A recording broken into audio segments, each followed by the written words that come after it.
The palace of the alien mistress was built like a fortress, its black walls glowing with silver lights, its halls guarded by soldiers who feared her more than they feared death. Inside those halls walked a single human, a soldier who had once fought in wars far from this world, now reduced to guarding a throne that was not his. The alien mistress had chosen him as her personal guard, not because she trusted him, but because she wanted to test him. To her people, humans were strange creatures, weak in body compared to alien warriors, but dangerous in ways they could not measure. She had seen humans fight on the battlefield, not for treasure, not for power, but for reasons no alien could understand: loyalty, honor, hope. That night, when the halls were silent and the moons burned red in the sky, she summoned him. The message was simple: come to the inner chamber, come alone. He obeyed without question, walking past doors that no other guard had ever crossed. Every step he took felt heavy, the silence pressing around him, the air filled with the strange hum of unseen machines. The guards at the final gate looked away as he passed, as if they feared to see what was inside. The chamber was hidden deep, beneath the palace carved from the oldest stone. The walls were covered with alien markings that glowed faintly, telling stories of kings, betrayals, and wars older than Earth itself. The human paused at the door, his instincts warning him that this was no ordinary room. Still he entered, and the door closed behind him with a sound like thunder. The mistress was waiting inside, standing tall, her eyes glowing like liquid fire. She wore no crown, no jewels, only a robe of black silk that moved like smoke in the air. Before her stood a pedestal, and on it rested a chest unlike anything he had ever seen. It was not made of wood or metal, but of shifting crystal, colors running across its surface like rivers of light. The air around it pulsed with power, as if the chest itself was alive. "You are the first human to stand here," she said softly, her voice calm but edged with steel. "This chamber is forbidden, even to my own blood. But tonight, you will see what none of them have seen." The human said nothing, his eyes fixed on the strange chest, his hand resting on the hilt of the sword at his side. He was not afraid, not yet, but his body was tense, every muscle ready. The mistress stepped, closer to the chest, her long fingers brushing its glowing surface. "You know what this is?" she asked, her eyes narrowing. He shook his head and she smiled. But it was not a kind smile. "This is treasure beyond your dreams. Riches that could buy you an empire. Weapons that could burn entire worlds. Crystals that can twist the minds of kings." Her voice grew sharper, echoing in the chamber. "Any who touch it are consumed, their greed revealed, their soul laid bare." She turned to him suddenly, her gaze piercing. "Tell me, human, do you desire it? Do you want what is inside?" The human did not answer at once. He looked at the chest, at its shifting light, at the power it promised. Then his eyes returned to hers, steady and calm. "What is inside a box does not matter to me," he said, slowly. "What matters is why you chose me to see it." The mistress's smile faded, replaced by something colder. She had tested many before him, warriors, lords, even her own family, and all of them had failed. All had reached for the chest, blinded by desire, and all had been broken, but this human, he stood still, untouched, his eyes more on her than on the treasure. It unsettled her, it angered her, and deep inside, it intrigued her. "You are bold," she whispered, circling him like a predator, circling prey. "You stand before forbidden power, and yet you look at me as if I am the one being judged." The human did not move, his voice steady. "I was told to protect you, not your treasure. If this is a test, then know this. I will not fight for a chest. I will fight for the one who trusted me with the key to it." For the first time in years, the mistress felt something strange. Not anger, not triumph, but doubt. The chamber seemed to grow colder, the humming of the chest louder, as if it too waited for his choice. She watched him in silence, her heart caught between suspicion and respect. This human was unlike the others, and she could not decide if he was dangerous or priceless. The forbidden chamber was meant to reveal weakness, but instead, it had revealed something she had not expected. A human who could not be broken by treasure, and as she closed the chest, her eyes never leaving his face, one thought echoed in her mind. This test had only just begun. The chest glowed in the center of the chamber, its shifting colors painting the walls with strange light. The human guard stood firm, his posture calm, while the alien mistress studied him with narrowed eyes. Most who entered this room could not look away from the treasure, their hands shaking, their hearts racing with hunger for power. But this human, he stood steady, his gaze on her instead of the prize. That defiance was something she could not ignore, and she refused to believe he was truly immune. "You say you do not care for what is inside," she said, her voice sharp as glass. "But words are easy, human, actions reveal truth." With a wave of her hand, the chest opened, the crystals shifting like liquid. Inside lay treasures beyond imagination. Shards of violet crystal glowing with fire, coins forged from metals that no world dared sell, blades humming with energy that could cut stone like silk. The air itself thickened, filled with a pull that seemed to reach into the soul, whispering promises, tempting his heart. The human did not step forward. He only watched, his eyes calm but alert. To him, the glow was beautiful, yes, but it did not stir hunger. He had seen greed before, on Earth, in war, in the eyes of men who sold lives for scraps of power. To him this was no different, a trap dressed in beauty. Still the weight of temptation pressed on him, and he clenched his fists, refusing to let it show. The mistress moved closer, her steps graceful but deliberate. She leaned near the open chest, her eyes burning into his. "With these crystals you could control armies, bend rulers to your will, buy planets with a single word," she whispered. Her voice was low, dangerous, dripping with poison and honey at once. "Tell me, human, do you not dream of freedom?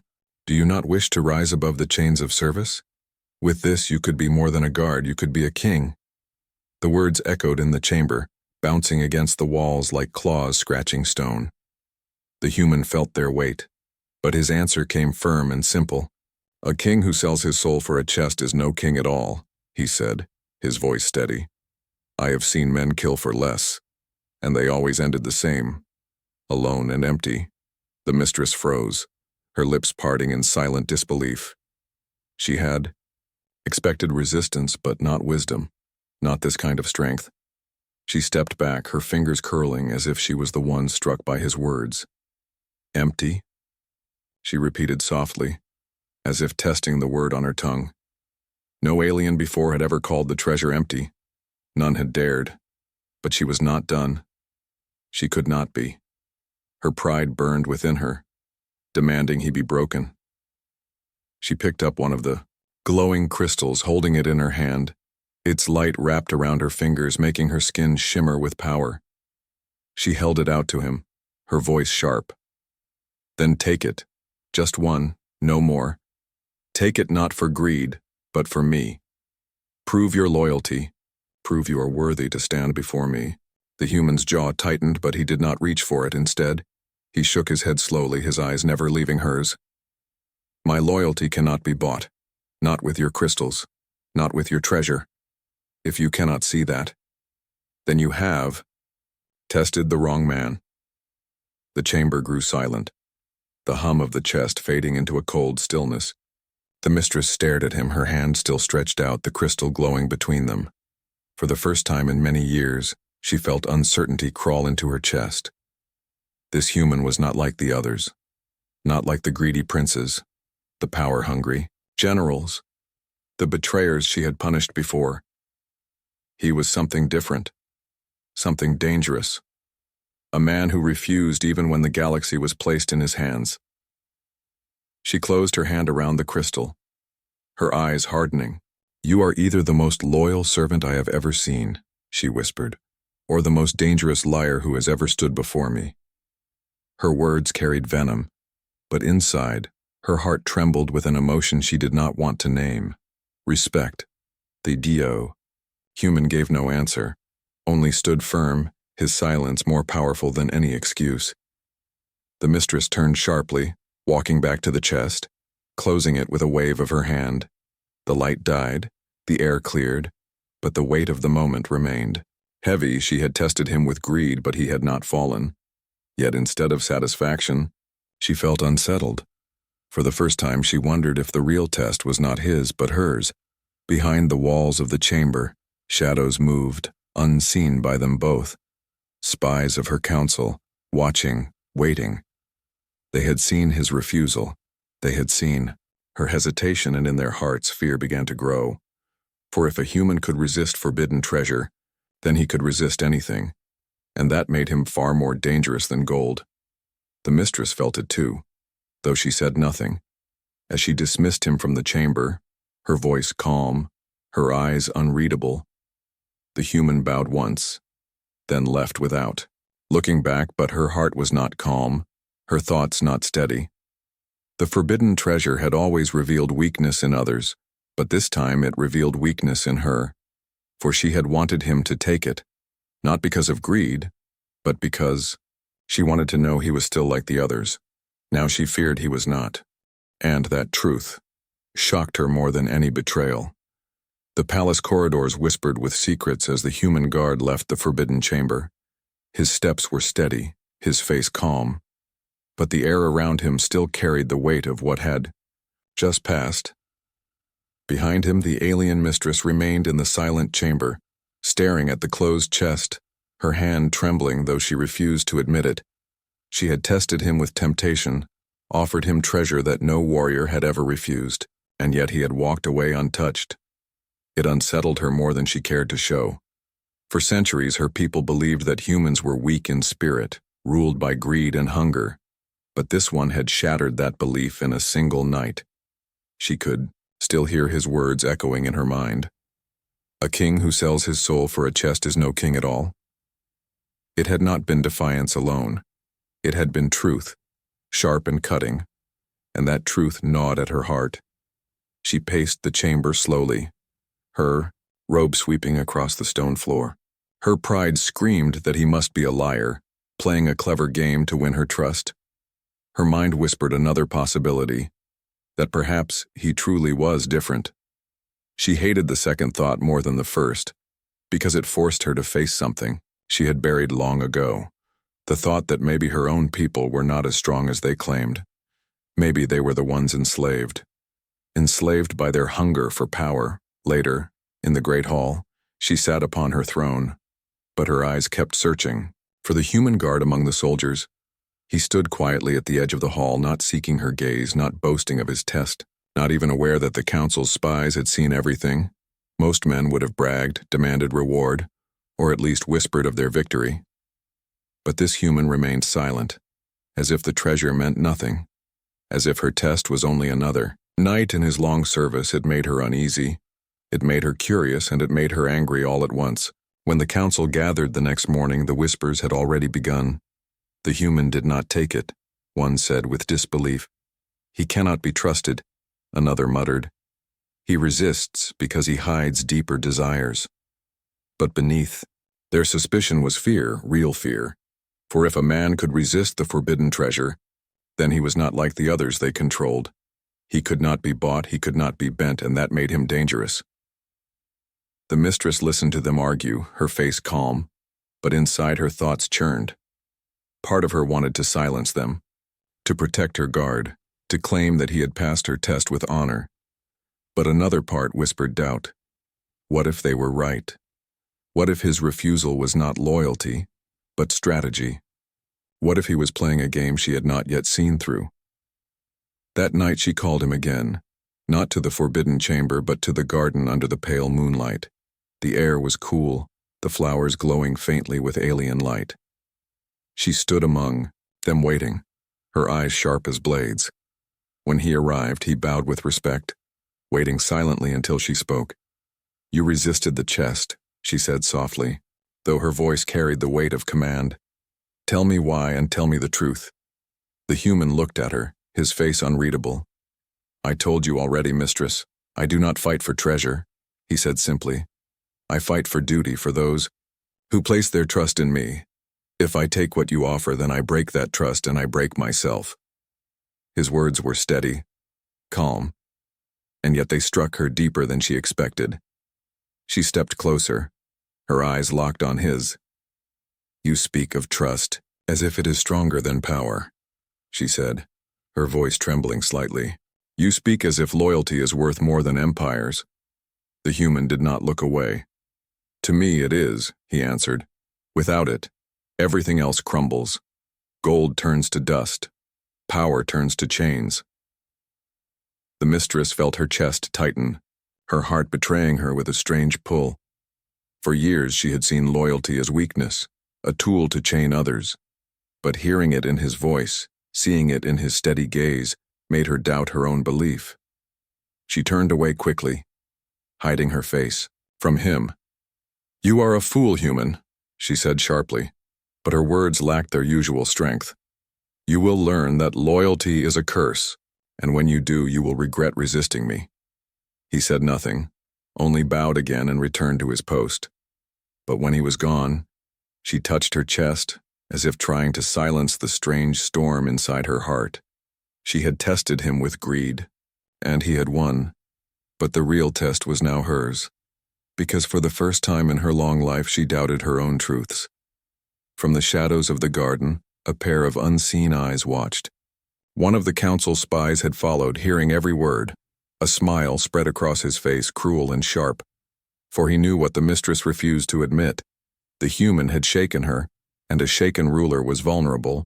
As the night deepened, the mistress returned to her chambers, her mind restless. The chest had not broken the human, but it had broken something inside her. Her pride was no longer unshakable, her certainty no longer absolute.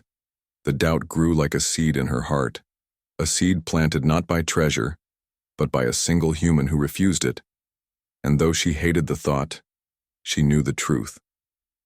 The test was no longer about him. It was about her. The palace slept under the silver moons, its towers glowing faintly against the dark sky, but inside the stone walls, there was no rest.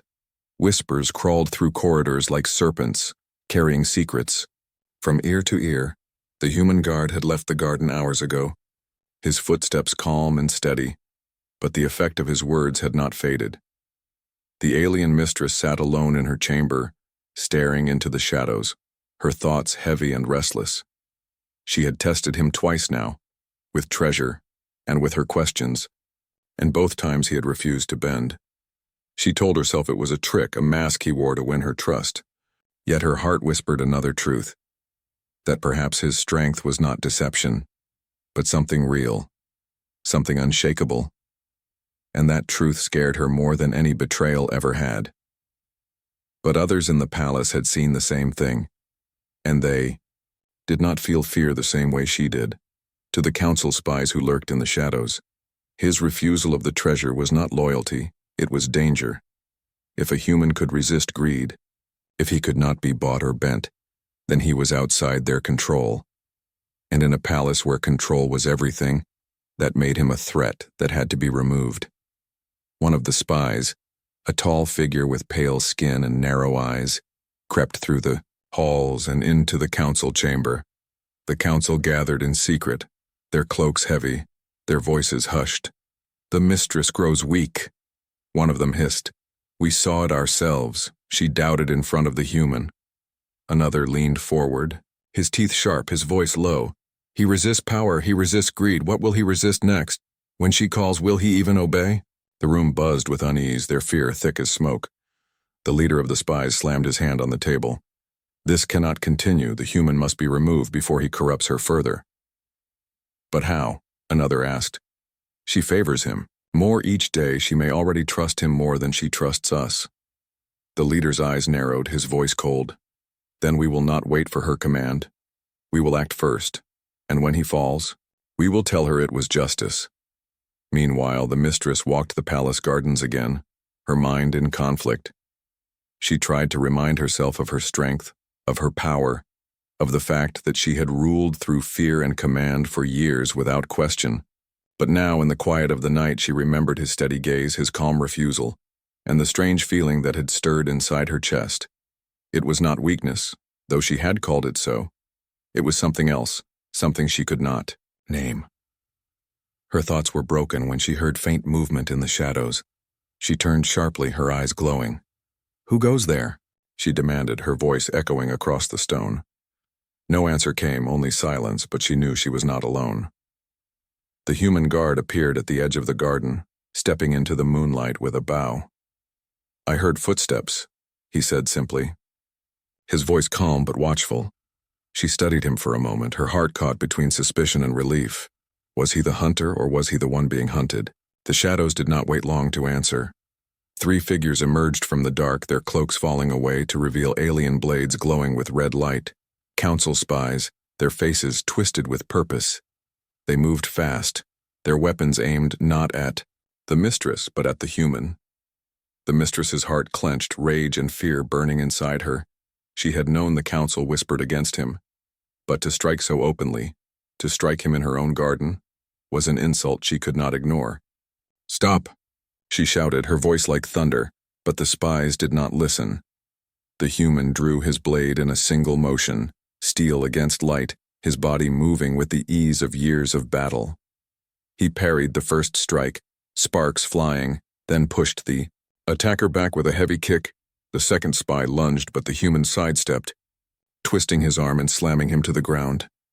The mistress watched, stunned, her heart pounding. He fought not like a slave, not like a servant, but like a warrior who had nothing to prove. Every strike was clean, every movement controlled. Even surrounded, he did not falter. For a moment she saw not a human guard, but something far greater, an equal. The spies retreated into the shadows, snarling. Their plan failed for the night. The human lowered his blade, his breathing steady, his eyes calm as ever. He turned to her, bowing once more, as if nothing had happened. "They will try again," he said quietly. "They do not fear me, but they fear what I may become to you." His words struck her harder than the fight itself. He was right. The council feared not his blade, but his influence, and she realized then that the battle was no longer between her and him. It was between him and the very foundation of her power. When he left her side, she remained alone in the garden, her fists clenched, her heart heavy. She should have been angry at him, should have doubted him more, but instead she felt rage at the council, rage at the betrayal of her own people. The shadows had moved against him, but in doing so they had planted a fire inside her, and as the night wind rustled the glowing flowers, she whispered to herself, "He may be the most dangerous man in my palace, but he is the only one I can trust." The palace halls were quiet after the attack, but beneath the silence, tension ran like fire through hidden veins. The mistress walked alone through her chambers, her robe dragging across the polished floor. Her mind restless, she had seen her human guard fight with her own eyes, fast, precise, unshaken even when surrounded. The memory of it would not leave her. The sound of steel clashing, the sight of him standing firm when others would have begged for mercy. It was strength unlike the kind her people prized. It was not the strength of wealth, or fear, or bloodline. It was something deeper. At dawn, she summoned him again, not in secret this time, but openly. He entered the throne room with steady steps, his armor plain, his eyes calm. The council sat in their seats, their faces sharp with suspicion. The mistress sat upon her throne, her posture proud, though her heart still carried the storm of doubt and anger. When he stood before her, she spoke, her voice carrying across the hall. "You fought in the garden last night. You fought my own spies, and you did not fall." The council shifted, uncomfortably, their eyes narrowing, but the human only bowed his head. "I fought because they drew blades first," he said simply. "I will never raise my hand unless danger comes, but when it does, I will not stand aside." The calm truth of his words cut through the chamber like a blade sharper than any sword. One of the counselors slammed his hand against the table. "He lies, mistress. He is dangerous. A servant who resists temptation and defies spies will one day defy you." The human raised his head slowly, his voice steady but strong. "If I wished to betray, I would not wait. I stand here because I choose to, Not because I am chained to you. The mistress's heart tightened at his words, so bold, so fearless. Speaking such things before her council, any other guard would have been executed for less. But instead of anger, she felt a flicker of something else. Admiration, the council whispered among themselves, some demanding his punishment, others warning of his danger. But the mistress silenced them with a raised hand, her eyes never leaving the human. "You speak of choice," she said carefully. "Then tell me, why do you stay? Why guard me when you could walk away into freedom?" The human's gaze was steady, his words quiet but firm. "Because I gave my word, and my word is the only treasure I keep. If I break it, I am nothing." The chamber grew silent, his answer hanging heavy in the air. Even the counselors, sharp-tongued and bitter, found no words to strike against him. The mistress leaned back slowly, her eyes locked on him. Once again, he had spoken not like a servant but like a ruler of his own soul. Later that night she called him privately to the upper balcony of the palace. The stars stretched endless above them, glowing rivers of light across the sky. The mistress stood, with her arms folded, her gaze sharp, but her voice quieter than usual. "You speak of honor as if it is stronger than blood, stronger than chains," she said. "You fight with no promise of reward, no promise of power. Why? What gives you this strength?" The human was silent for a long time, his eyes on the stars. Finally, he spoke, his voice deep and thoughtful. "Because I have lost everything before. I know what it means to stand with nothing but my word. I know that even when everything is taken, a man's strength is the promises he keeps." His words struck her harder than she expected. She turned away quickly, hiding the heat in her chest. No alien lord, no warrior of her kind, had ever spoken like this. Strength to them was domination, wealth, or bloodline. But to him, it was something invisible, something untouchable. She whispered almost to herself, "Your kind is strange, human. You have no empire, no throne.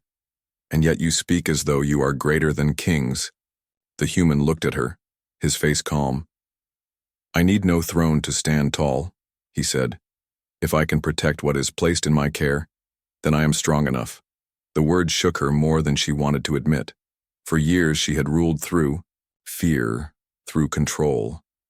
And yet this man, without riches, without title, carried a strength that even her council could not crush. It made her wonder, who was truly the master, and who was truly the prisoner? Unseen by them both, the spies still moved in the dark, whispering of plans. They had failed to break him with blades, failed to prove his greed, but they would not stop. To them, the greatest danger was not his sword, but the way he made their mistress doubt herself, and that doubt was already growing into something more. When the human left the balcony that night, the mistress remained, her eyes fixed on the stars, her heart heavy with thoughts she could not silence. She had tried to test his strength, but instead, he had revealed hers to be hollow. The human's strength was not in treasure, not in blood, not even in victory. It was in his unbreakable will. And though she feared it, she also hungered for it, because deep down she knew his strength was the very thing she had been missing all her life. The bodyguard council chamber was filled with cold fire the next morning. The alien mistress sat high on her throne, her robe flowing like black smoke, her face calm but her heart uneasy. The human guard stood at his post, silent as always, his presence steady like stone. But the air was heavy with whispers, the counselors muttering among themselves, their voices sharp with accusation. The failed attack in the garden had not silenced them. It had fueled their hatred. One of the elder counselors rose, his long claws tapping against the floor. "We cannot allow this any longer," he declared, his voice echoing across the chamber. "This human is no servant. He is a danger. Last night he fought against our own blood. Tonight he may fight against us all." Another stood, his eyes burning with malice. "He has clouded your judgment, mistress. He has twisted your will. If we do not act, your throne will fall to his shadow." The mistress listened, her eyes narrowing, but she said nothing yet. She watched as they painted the human as a traitor, as a seed of rebellion, and deep inside her chest tightened, not because she believed them but because she knew they would not stop until blood was spilled. They wanted her to choose, and they wanted her to choose against him. The leader of the council finally stood, his voice cold and final. "There is only one answer, Mistress. He must die, tonight, before his poison spreads further." The chamber fell silent, all eyes turning to the throne, waiting for her word. The human did not flinch. He stood steady, his eyes on her, not on the council. He did not beg, did not defend himself. In that silence, his calm was louder than their accusations. The mistress's heart raced. She had known this moment would come, but facing it was harder than she had imagined. She rose slowly, her robe sweeping the floor, her voice cutting through the silence like a blade. "You accuse him of treachery, yet where is your proof? You say he clouds my will, yet my will has never been stronger. You fear not him, but the truth he shows you." The council shifted uneasily, but she did not stop. "You think his strength is a threat, but I see it for what it is. Loyalty, greater than any I have seen among my own." The council erupted in anger, voices rising. "You betray your own blood for a human," one shouted. "You destroy centuries of law for a servant." Another hissed. The leader raised his hand, silencing them, his eyes cold and cruel. "Then choose, Mistress," he said softly. "Stand with your council, or stand with him. But know this, once your choice is made, there is no return." The words struck the chamber like thunder. The mistress's hands trembled at her sides, her mind torn in two. On one side stood her people, her council, her throne, everything she had built through fear and power. On the other side stood one human, a guard, a man who had no wealth, no bloodline, no claim to her throne. And yet, he had given her something the council never had. Truth. Her eyes turned to him, and he did not look away. In his gaze she saw no fear, no demand, only steady calm. It was as if he was saying silently, "Choose not for me, but for yourself." And, in that moment, her heart knew the answer. She lifted her head high, her voice sharp and unshaken. "I choose him," she declared, her words echoing through the chamber. Gasps filled the hall, the counselors staring in disbelief. "I choose the one who stood before forbidden treasure and did not bend. I choose the one who fought your blades and did not falter. I choose the one who has shown me loyalty stronger than greed, stronger than fear." Her words struck like lightning. The council shouted in outrage, some rising with weapons in hand, others retreating in shock. But the mistress raised her hand and the hall fell silent once more. "From this day," she said coldly, "the human is under my protection. Any hand raised against him is raised. Against me." The human bowed slightly, his face calm, but inside his chest a fire burned. He had not asked for her choice, but she had given it freely. And that choice had changed everything. The council stormed from the chamber, their whispers sharp with betrayal. The leader's eyes lingered on the human as he left, filled with venom. "This is not over," he hissed. "Your loyalty will be your downfall, both of you." When the hall was empty, the mistress sat once more on her throne, her body trembling with the weight of her decision. She had broken centuries of law in a single moment, shattered the trust of her council, risked her throne. And yet, for the first time in her life, she did not feel weak. She felt free. The human approached quietly, his voice calm. "You did not have to choose me," he said. She looked at him, her eyes burning. "No," she whispered. "I chose myself. I chose truth over fear, and it was you who showed me the difference." In that moment, she realized something deeper. Her test had never been about the chest, the treasure, or his loyalty. It had been about her own chains of pride, fear, and control, and the human, without even knowing it, had broken them. The palace walls seemed smaller that night, the halls heavier with danger. The council would not forgive, the spies would not stop. But in the heart of the mistress, a new fire burned, for she knew now that she had chosen not just a guard, but an ally, and together they would face whatever betrayal the shadows still held. The palace no longer felt safe. Since the council had left the chamber in anger, the walls themselves seemed to hum with hidden threats. Whispers followed the human. Wherever he walked, cold stares burned into his back, and unseen footsteps echoed in the halls at night. The mistress knew it was only a matter of time before the council made its move again, but what neither she nor the human expected was how far the betrayal would go. It came on the night of the eclipse, when the moons of her world aligned and cast the palace into shadow. The council struck not with words this time, but with open rebellion. The doors of the throne room exploded inward, soldiers storming in with weapons drawn, their armor marked not with her crest but with the sigil of the council. The air filled with the sound of steel, the clash of footsteps, the cries of war. The mistress rose from her throne, fury burning in her chest. "You dare bring war into my hall?" she shouted, her voice echoing like thunder. But the council leader only sneered, his blade gleaming red. "You chose a human over your own blood, and for that, your reign ends tonight." The human stepped forward, placing himself between her and the enemy, his sword already in hand. His voice was calm, steady, carrying no fear. "Stay behind me," he said softly, not as a command, but as a promise. Then the battle began. The first wave of soldiers rushed, their blades flashing. The human met them head-on, his movements, fast, sharp, every strike measured and precise. He blocked, parried, and countered, his body moving with the rhythm of survival.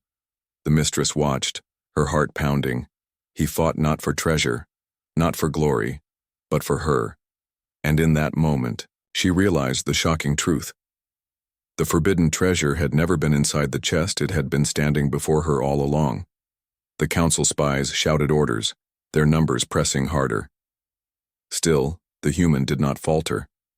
His strength unbroken, his resolve unshaken. Even when blades cut his arm and blood ran down, he pressed forward, his eyes burning with fire. The mistress's own guards, once silent, began to stir, watching him fight with a courage that their own lords lacked. One by one, they joined him, swords rising, voices shouting. For the first time, they fought not for fear of punishment, but for something greater, honor. The council leader roared in rage, stepping into the fight himself. He was taller, stronger, his blade forged from the forbidden crystals of the chest. Each strike of his weapon burned with unnatural power. But the human met him, steel against crystal. The clash shook the throne room, sparks flying, shadows burning against the walls. The mistress stood frozen, her heart caught between fear and awe. Every strike the human made was for her. Every breath he drew was in her defense. He should have fallen. Any other man would have fallen, but he did not. His will was stronger than crystal, stronger than fear, stronger than the centuries of law that had bound her people. At last, with a final strike, the human shattered the council leader's blade, the crystal exploding into shards of light. The leader stumbled back, eyes wide in disbelief. How can a human stand against this power?" he gasped. The human's voice was steady, his chest rising with heavy breaths. "Because I am not chained to it," he answered. "Because I fight for something greater than greed." The remaining council soldiers dropped their weapons, fear breaking their resolve. The hall fell silent except for the sound of the human's breathing. He stood in the center of the throne room, his blade dripping with blood, his body scarred but unbroken. Around him, even her own people bowed their heads, their eyes wide. With respect, the mistress felt her heart tremble, not with fear, but with something she had not known in years. Hope. Slowly she stepped forward, her voice steady though her hands shook. "Tonight you all saw the truth," she declared, her words ringing across the chamber. "You saw a human resist forbidden treasure. You saw him face betrayal. You saw him break the chains of greed that bind us. The council has fallen, their lies shattered, their blades broken, and this man, this human, stood where even kings would fall." Her people murmured, their doubt replaced with awe. For centuries they had called humans weak, fragile, foolish. But tonight, they had seen the opposite. A strength that no wealth, no crown, no crystal could give. The human lowered his blade, his eyes on the mistress. He did not speak. He did not claim victory. But she saw it in him, the unshakable will that had carried him through every test. She stepped closer, her voice soft, but clear enough for all to hear. The true treasure was never the chest. It was never the crystals.